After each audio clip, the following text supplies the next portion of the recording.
Welcome to the deep dive. Today, we're diving straight into a fascinating and, frankly, quite disruptive situation unfolding in Spain and really across the internet. It's become known as Laligate, and at its heart, it's a battle between La Liga, that's the top professional football league there, and the challenge of illegal streaming of their matches. What's really interesting from the outset, I think, is La Liga's chosen method for tackling this. Instead of just going after the illegal streamers themselves, they went after a fundamental part of the internet's plumbing the IP addresses of content delivery networks, or CDNs. Exactly. And for this deep dive, we've pulled together a really compelling set of sources to explore this with you. We're looking at news reports that have tracked the impact, some of the crucial legal documents shaping this conflict, and even some, technical intricacies that help us understand exactly what happened behind the scenes. Right. Our mission is really to cut through the noise and figure out what sparked this, why it's escalated into such a significant issue, and, well, what the wider implications might be for how we all experience the internet. At its core, as you'll see, this situation throws a spotlight on a really significant tension. La Liga, understandably, wants to protect its valuable broadcasting rights and the massive revenue streams they generate. Huge money. Oh yeah. But the way they've gone about it has caused significant ripples for everyday internet users and has ignited some really important debates about the principles of an open internet. Absolutely. And there are some key players that kept popping up in our research that you should probably have in mind. First, of course, is La Liga. Then you have Cloudflare, a really major CDN that found itself right in the middle of this. Right, in the crosshairs. Yeah, the Spanish internet service providers, or ISPs, are also critical because they're the ones actually implementing these blocks. And then, crucially, there are the millions of internet users in Spain who experience the fallout alongside the Spanish legal system, which has been actively involved in ruling on this. And if we just zoom out for a sec to grasp the bigger picture, it's important to understand the financial pressures the Liga is facing. They estimate their annual losses due to illegal streaming are somewhere in the ballpark of 600 to 700 million. Wow, that's a staggering amount. It's huge, and that has a knock-on effect across the entire professional football ecosystem in Spain, from clubs to players to broadcasting deals. Their aggressive stance might also reflect a concern about the perceived shift away from traditional broadcasting models towards, online consumption. Interesting point. That could influence future rights negotiations and the very structure of sports media. Possibly, yeah. Right. So it sounds like they felt they had to take pretty significant action. And the initial trigger for all of this seems to be a court ruling in Barcelona back in December 2024. Yes, the one. This ruling essentially gave La Liga the legal backing to ask the Spanish ISPs to block IP addresses that were identified as being linked to the unauthorized distribution of their content, primarily through these IPTV services that often provide access to premium channels without a legit subscription. Okay, so let's unpack exactly what happened when these blocking actions started. So these IP blocking measures, which very quickly seemed to focus quite heavily on Cloudflare's infrastructure, really ramped up around February 9th, 2025. La Liga publicly stated that they had identified specific platforms like Das Futboleos and RBTV 77. Right, those names came up. Which they claimed were using Cloudflare's vast network to distribute illegal streams of their football matches to viewers. And La Liga was quite clear in their public statements, emphasizing that these blocks were targeted. They weren't, according to them, just randomly taking down large chunks of the internet. Their assertion was that they were precisely targeting the specific IP addresses that were actively hosting these piracy services. That's certainly La Liga's perspective. However, what's really striking is how different the experience was for many internet users across Spain. Almost immediately, there were widespread reports flooding in about people suddenly being unable to access a whole range of completely legitimate websites and online services. Right. This wasn't just about the illegal streaming sites disappearing. Everyday internet access was being affected for many. Not at all. And the way these blocks were implemented by the various Spanish ISPs also appears to have, differed. Some providers, like Movistar and Digi, apparently followed La Liga's request relatively directly, essentially blocking the specific IP addresses that La Liga had identified. Okay, so a straightforward block list, maybe. Seems like it. Yeah. But then you had other ISPs, such as Orange and Vodafone, and there's strong suspicion based on network analysis and reports that they might have employed a more technically involved method called Deep Packet Inspection, or DPI. DPI, explain that a bit more. Okay, so imagine the internet as a postal service. Regular routing just looks at the address on the envelope, the IP address. DPI, on the other hand, is like opening up every envelope to see what's inside, or at least examining specific details about the contents rather than just looking at the destination address. Ah, okay. This allows ISPs to filter traffic based on patterns within the data itself, potentially looking at things like SNI and host headers, which indicate the specific website you're trying to reach, even on a shared IP, to try and pinpoint and block just the illegal streams. But that sounds way more intrusive. It is. And as you can imagine, it raises privacy concerns for you as a user, because your ISP is essentially examining the content or metadata of your internet traffic, which could potentially include sensitive information, even if they're only looking for specific patterns. And here's where it gets really interesting. There's also the mention of something called encrypted client hello, or ECH. Ah, yes, ECH. That adds another layer. Think of the initial handshake your computer does with a website as introducing yourself. Traditionally, part of that introduction wasn't encrypted, allowing network operators, like ISPs, to see which website domain you were trying to visit, even if the rest was encrypted. Right, the server name indication, or SNI. Exactly. ECH encrypts this part, making it much harder to block access based on the website's domain name alone using simple filtering. The thinking is that if piracy sites started widely adopting ECH, it would make traditional domain-level blocking less effective. Potentially pushing LaLiga towards this IP blocking strategy as a kind of, well, blunter instrument. A workaround because the more precise methods were being defeated. Precisely. It seems plausible. Yeah. So the evolving technical landscape and this constant cat-and-mouse game between content providers and those trying to bypass restrictions likely played a significant role in the approach LaLiga ultimately decided to take. This also brings up a really important question for you, the listener. How effective and how truly targeted can these methods realistically be in practice, especially when dealing with the complexities of modern internet infrastructure like CDNs? All right, so we have LaLiga saying they're surgically removing the bad guys, but we're seeing a lot of innocent bystanders getting caught in the blast radius. Let's move on to the legal battlefield. What was LaLiga's legal footing for taking this kind of action in the first place? Well, their primary legal justification stems from that December 2024 court ruling in Barcelona we mentioned. They view this ruling as providing them with the necessary legal authority to request these IP blocks from the ISPs. They also heavily rely on existing Spanish intellectual property law, specifically the Real Decreto Legislativo 1/1996.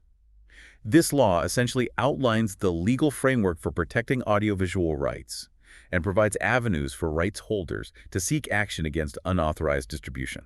So they're saying we have the court order and the law backs us up. Exactly. LaLiga's argument is that these blocking measures are a necessary step to safeguard their valuable audiovisual rights and, by extension, the financial stability of the entire professional football sector in Spain. They see it as an existential threat they have to combat. And it seems the Spanish courts have continued to support their position, at least initially, right? I recall seeing reports that appeals filed by Cloudflare and others against these rulings were dismissed in March 2025. That's correct. The judicial system in Spain has, in these preliminary stages, largely sided with LaLiga, reinforcing the legal validity, at least in their eyes, of their request to the internet service providers. This ongoing judicial backing is a crucial component of LaLiga's defense of their controversial actions. But Cloudflare definitely wasn't happy about this. What were their main counter-arguments? Why did they see these widespread blocks as being so problematic? Cloudflare's central argument is that these IP blocks were fundamentally disproportionate. That's the key word. They argue that by targeting entire IP address ranges used by major CDNs like themselves, Which host tons of different sites. exactly, LaLiga's actions inadvertently blocked millions of legitimate internet users from accessing completely lawful websites and services hosted on that same infrastructure. This, in Cloudflare's view, poses a significant threat to the foundational principle of an open and accessible internet for everyone. Right, because as we touched on earlier, CDNs are built to host a vast number of different websites and online services, all often sharing the same underlying IP addresses. So blocking an entire IP range in this context is a bit like trying to evict one troublesome resident from a huge apartment complex by locking down the entire building. It just doesn't make sense. That's a very clear and accurate analogy. Cloudflare is deeply concerned that this broad approach of blocking entire IP ranges constitutes a massive overreach and fundamentally violates the principle of proportionality, the legal idea that any action taken should be appropriately balanced with the legitimate objective it aims to achieve. So the cure is worse than the disease, basically. That's their argument, yeah. They argue that the collateral damage far outweighs the intended benefit of disrupting the illegal streams. So it's like using a sledgehammer to crack a nut. The damage caused is way out of proportion to the problem you're trying to solve. And it wasn't just about the unintended consequences for users, was it? I remember reading that Cloudflare also raised concerns about how this whole legal process unfolded, like the procedural side of things. Yes, that's another major point for them. Cloudflare also alleged that the initial court order was obtained without them or other significantly affected service providers being properly notified or given an opportunity to present their case. So they were blindsided. Essentially, yeah. They also argued that the foreseeable harm that these widespread blocks would cause to innocent third parties, the millions of regular internet users, wasn't adequately taken into consideration by the court before issuing the order. They felt the potential for widespread disruption was not properly accounted for in the legal process. And this all starts to brush up against some pretty fundamental legal principles, doesn't it? We've mentioned net neutrality, but what about other potential conflicts with existing laws? Absolutely.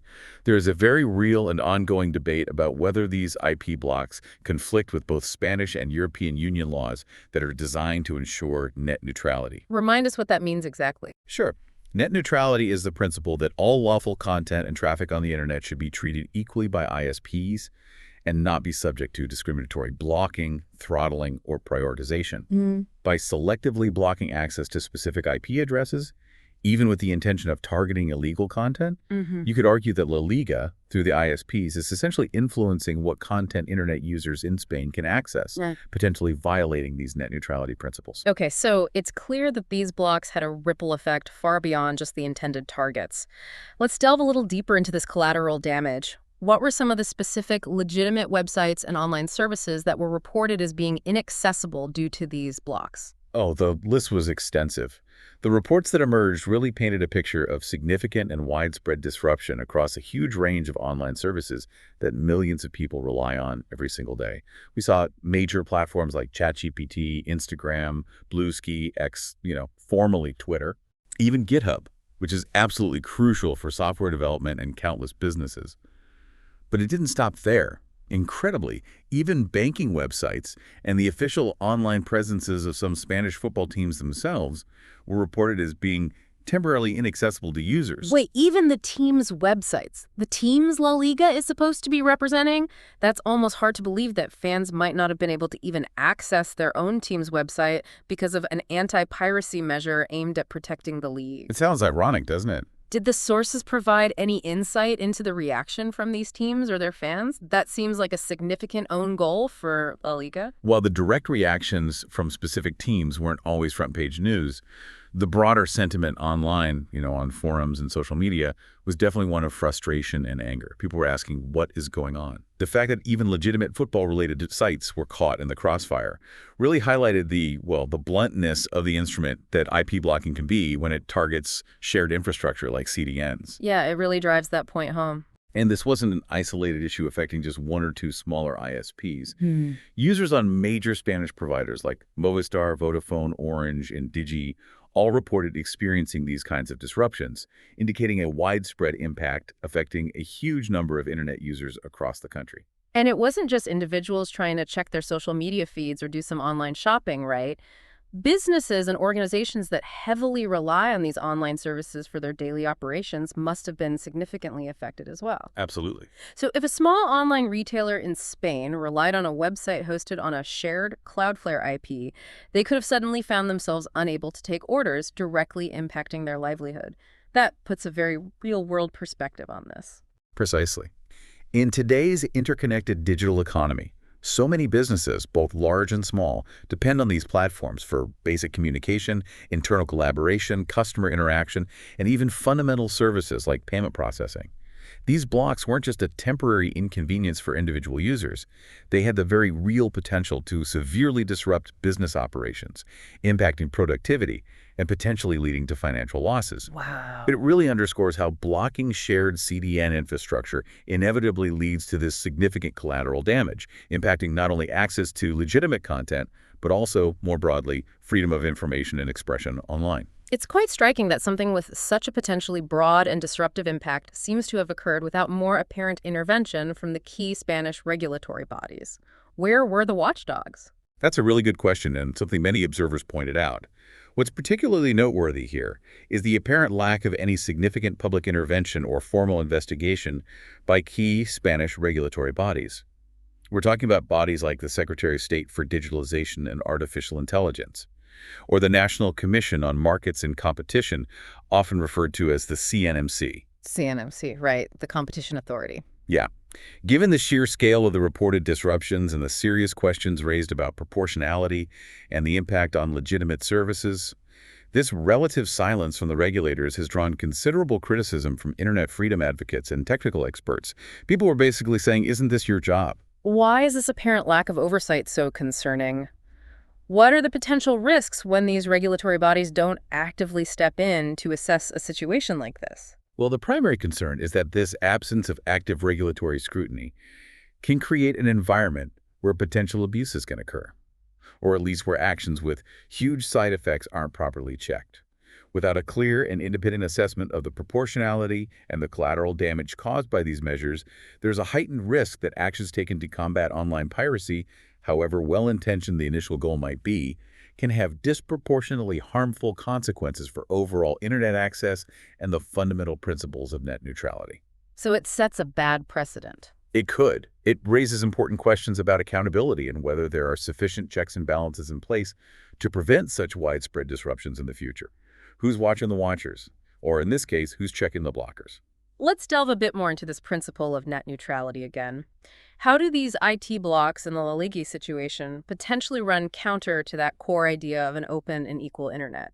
Okay, so the very foundation of net neutrality rests on the principle that all internet traffic should be treated equally by internet service providers, regardless of its content, origin, or destination. No discrimination. Treat all data the same. Essentially, yes. By selectively blocking access to specific IP addresses, even if the stated intention is to target the distribution of illegal content, you're inherently treating the traffic destined for those IPs differently from other traffic.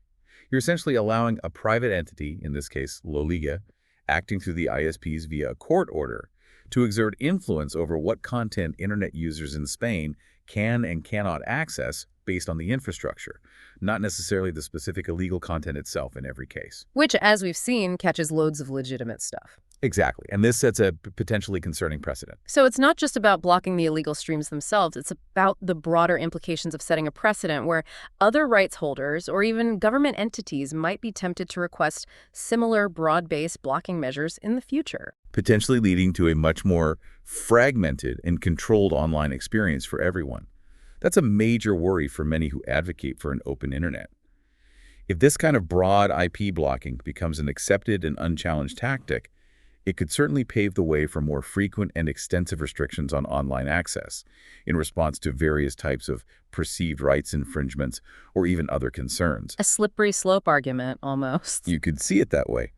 Furthermore, the fact that different ISPs might have employed different technical methods to implement these blocks, remember the DPI versus direct IP block distinction. Right. That also raises serious questions about whether a consistent and non-discriminatory approach is being taken across the board, further fueling concerns about adherence to net neutrality principles. Is everyone playing by the same rules, and are those rules fair? This all sounds like it could have a pretty significant impact on some of the fundamental rights of people in Spain who increasingly rely on the internet as an essential part of their daily lives. We're not just talking convenience anymore. No, definitely not. If we connect this to the bigger picture of fundamental rights, while access to the internet isn't explicitly enshrined as a standalone fundamental right in the Spanish Constitution, it's increasingly recognized by courts and experts as absolutely essential for the exercise of many other fundamental rights that are explicitly protected. Such as? Think about the right to freedom of expression, the right to access information, and the ability to actively participate in public life. All of these rely heavily on having reliable and open access to the internet today. You can't really separate them anymore. And privacy, too. You mentioned DPI earlier. Exactly. Article 18 of the Spanish Constitution, which guarantees the right to privacy and the secrecy of communications, also becomes particularly relevant in this context, especially if internet service providers are potentially using more intrusive techniques like deep packet inspection to implement these blocks. Are they looking too closely at what people are doing online? So, when large numbers of people suddenly find themselves unable to access a wide range of online services, banks, news, communication tools due to these IT blocks, it could certainly be argued that their ability to effectively exercise these other fundamental rights is being significantly restricted. Precisely. The widespread inability to access a broad spectrum of online services, including those that are essential for communication, information gathering, and even civic participation, due to these blocks can certainly be seen as a de facto restriction on these enabling rights. It hampers your ability to function in modern society. It's not just about watching football illegally, then. Far from it. Moreover, the lack of transparency surrounding the specific blocking processes and the fact that legitimate content and services were so widely affected raises serious concerns about the public's right to freedom of information. People were essentially being denied access to information without a clear, transparent, and demonstrably proportionate justification. You didn't even know why you couldn't access something. Often, no. And as we touched on earlier, if ISPs are employing techniques like deep packet inspection, that could potentially infringe on the constitutional right to privacy and the secrecy of communications, as it involves scrutinizing the content or metadata of individuals' internet traffic.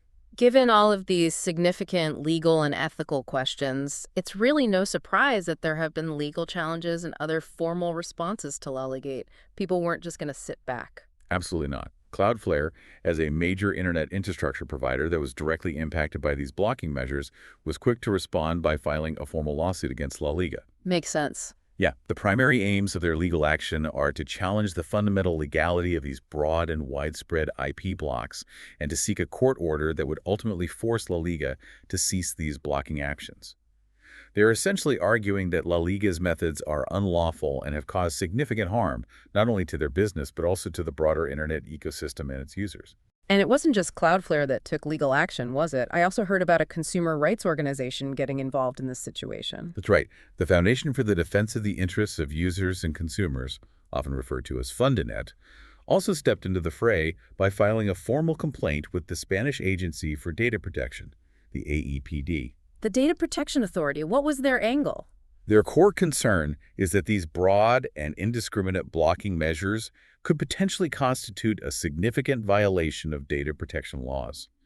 Their argument centers on the idea that the sweeping blocking of IP addresses might involve the unlawful processing of personal data, particularly if it leads to the collection or analysis of user activity in ways that aren't transparent or necessary, or if blocking itself is seen as processing data improperly. Interesting. So a privacy angle on the blocking itself. Yeah, looking at it through the lens of data protection regulations like GDPR. And what about the everyday internet users and the various businesses who are directly affected by all of this disruption? Do they have any potential avenues for recourse or compensation? Could they sue?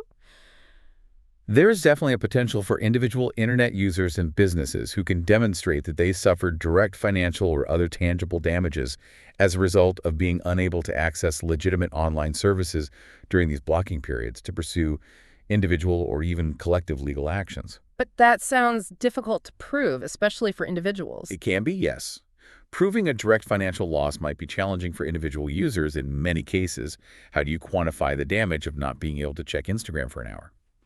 However, for businesses that heavily rely on consistent and uninterrupted access to online services for their operations and revenue generation, think e-commerce sites, businesses using cloud tools, the legal case for claiming damages could potentially be stronger. If your website was down and you lost sales, that's more concrete. It really highlights just what a complex and multifaceted issue this has become, trying to strike this delicate balance between the legitimate rights of content creators to protect their intellectual property. Which is a valid concern. Absolutely. Yeah. And the fundamental rights of internet users, as well as the core principles that underpin an open and neutral internet for everyone. It feels like these forces are really colliding here. They absolutely are. This whole Laligate situation really serves as a stark reminder of the urgent need for a much deeper and more nuanced public discussion, as well as the development of clear and appropriate regulations in this rapidly evolving digital landscape. We need to find effective and proportionate ways to combat online piracy without resorting to broad-based measures that inadvertently undermine fundamental internet principles and cause widespread disruption to legitimate online services and the millions of users who rely on them every day. So, To bring it all together, this deep dive into Laligagate reveals how La Liga's attempts to aggressively tackle the illegal streaming of football matches by implementing widespread IP address blocking ended up creating a far-reaching web of consequences that extended way beyond just disrupting the intended pirate sites. Way beyond. We saw significant and widespread disruption affecting everything from social media platforms to essential banking services, and it's ignited some really serious legal and ethical debates about the methods employed and their profound impact on the open internet and the fundamental rights of internet users across Spain. What's really fascinating, and perhaps the most crucial takeaway for you, the listener, is the inherent complexity of trying to effectively enforce intellectual property rights in today's intricate digital age. The technological tools that are available, like IP blocking, like DPI, can often have very broad and unintended consequences that ripple across the entire internet ecosystem. Yeah, the ripple effect is key. And the existing legal frameworks are still, in many ways, struggling to keep pace with the rapid advancements in technology and online behavior. The law often lags behind the tech. And that leads us to our final thought for you to really consider long after this deep dive is over. Given the sheer scale of the disruption we've witnessed and the ongoing legal battles that are still unfolding, what are the potential long-term implications for how content rights will be enforced in the online world? Who ultimately gets to decide where that crucial balance lies between the legitimate need to protect intellectual property and the fundamental imperative of maintaining an open, accessible, and reliable internet for everyone? That's the billion-dollar question, really, or maybe trillion-dollar, given the scale of the internet economy. Right. This entire situation really underscores the critical need for all of us to continue thinking critically about the technical mechanisms and legal frameworks being used to control access to information and services online and the potential trade-offs, because there are always trade-offs that are inevitably involved. Thanks for taking this deep dive with us.